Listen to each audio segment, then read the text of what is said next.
nimkosee mara ngapi na msamehe ikifika hapo sasa imetosha.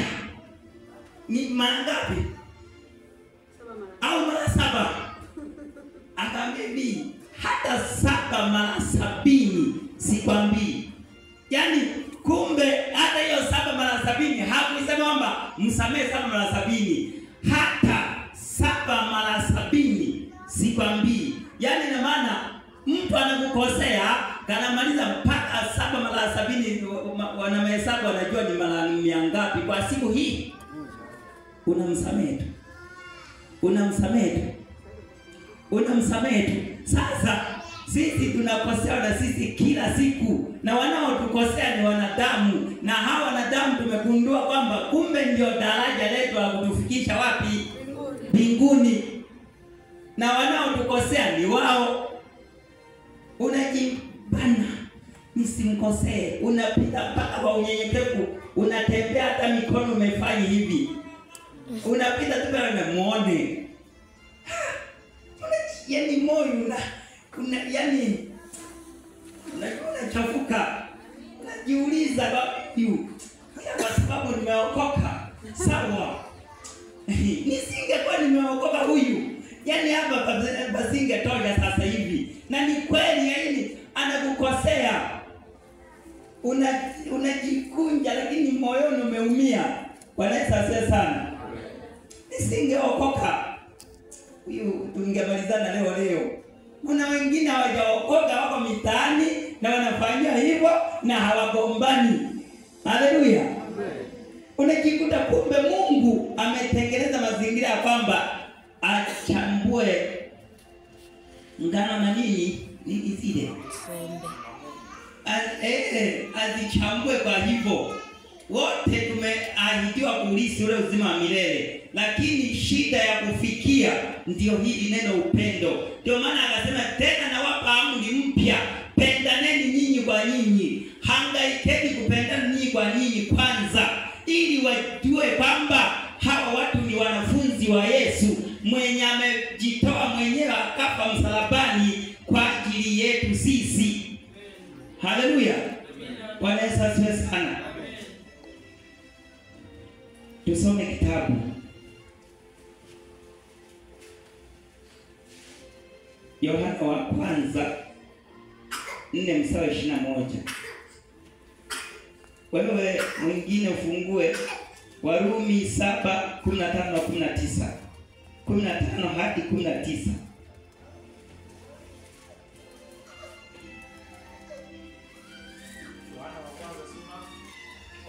Sura ya 4 mstari wa 21.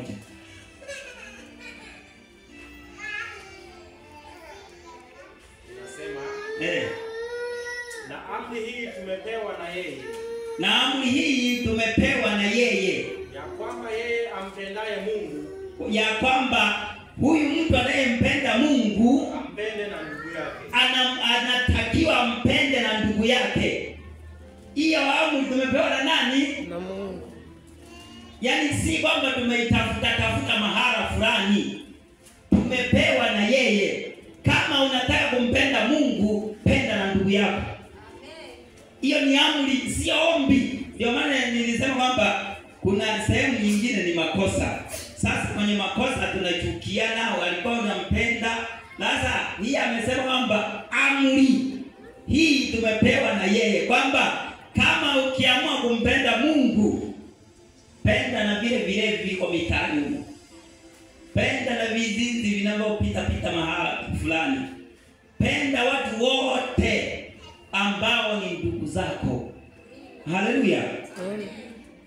Hiyo amri sio, yani hiyo sio ombi. Amesoma hivyo au mimi tu nimesikia? Amri ya Mungu ni sheria ya Mungu ambayo haibadiliki. Hata aje nani? Hata aje askofu mkubwa kama nani? Amri hawezi kaibadilisha wazao eti ni askofu. Amri ya Mungu. Wewe mwenye Warumi 7:15 hadi 19.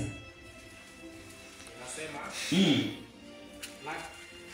maana sijui nifanyalo, maana sijui ninalolifanya.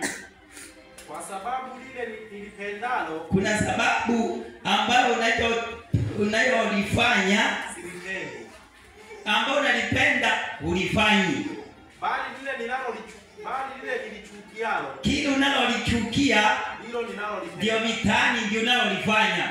16. Lakini kama nikitenda lile nisilolipenda, lakini ninapotenda lile nisilolipenda, naikiri ile sheria ya kuwa ni njema. Ninakiri sheria ya kuwa hiyo ni njema. 17.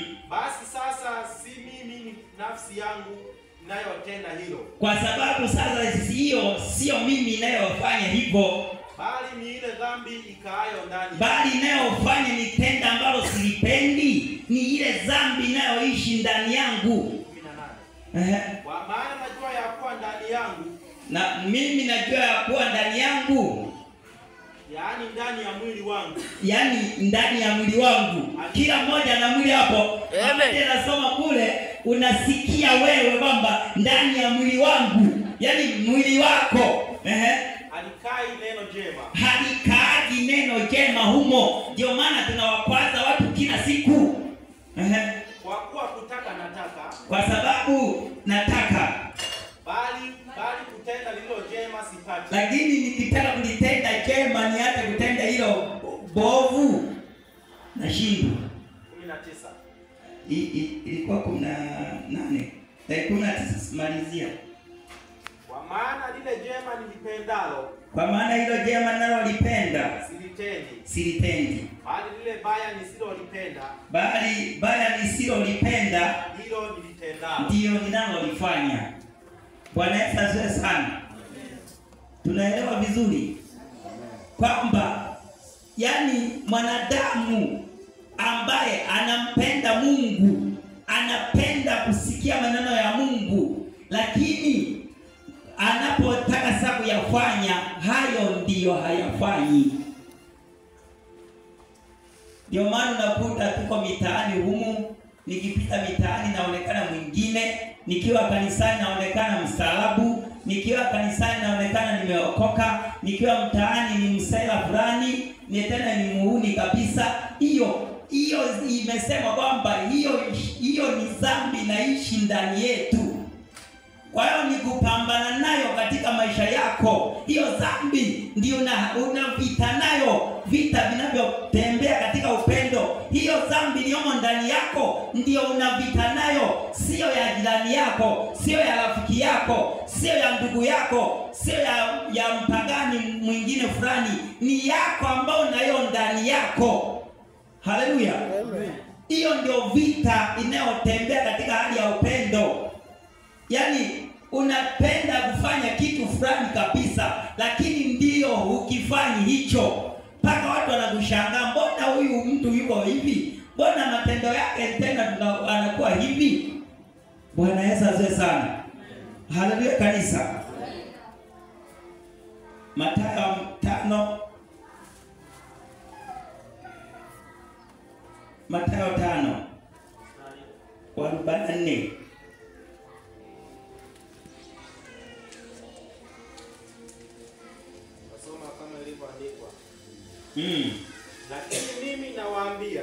Lakini mimi nawaambia, wapendeni adui zenu, waombeeni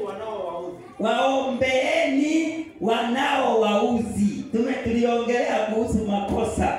Yaani unajua kuna upendo wa makosa. Akikufanyia kosa upendo unaishia hapo. Hapa sasa ndio nimerudi sasa kwenye kusema kwamba somo linaposema kwamba vita vinavyotembea katika nini? Katika upendo. Sasa amesema kwamba lakini ninyi nawaambia pendeni adui zenu. Hivi mnasikia? Hebu rudia kusoma. Lakini mimi nawaambia. Yesu ndiye anayetuambia mimi na wewe hapo leo, wapendeni adui zenu. Tuwapende adui zetu. Waombeeni wanaowaudhi. Wale wanaotukosea ndio Baba msaidie. Kama hana nyumba, Baba mjengee nyumba. Hana kiwanja, mbariki anunue kiwanja. Anunue mbuzi na nyumbani kwake watoto wazaliwe wazuri. Hiyo ndio unamwombea adui.